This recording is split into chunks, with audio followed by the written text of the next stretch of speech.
Výborný výkon dnes podal kapitán našeho týmu Tomáš Nipl. Nakonec nám to nebylo zas tak úplně nic platný, protože jsme přesto v závěru ztratili vítězství v předposlední minutě. Tomáš dal v prvním poločase góla a celý zápas poctivě makal.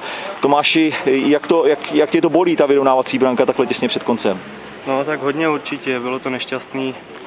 Ten míč propad a Pepa Teichmann už to nezachránil. 3 minuty před koncem, to je smůla, měli jsme to rozjetý dobře na 3 body. To bolí dvojnásob. Ty jsi hrál dneska velmi dobrý zápas, bojoval se vpředu, rval se tam o každý balón, skutečně jsi tam hodně toho dneska odpracoval, ale navíc si to podepřel i vstřelením branky. Můžeš trošku k té situaci říct, která předcházela tomu našemu vedení, kdy jsi zavěsil? Tak myslím, že to Zdeněk Procházka dával do vápna na Ježu. Ten vyhrál souboj ve vápně a ten míč propad ke mně a já jsem to z voleje se štěstím trefil levačkou k tyči. No. Ty jedeš ještě dneska odpoledne, jak jsem pochopil, hrát asi i za chlapy, viď? No, jedem dokončit. Zbyly ti nějaký síly na to ještě?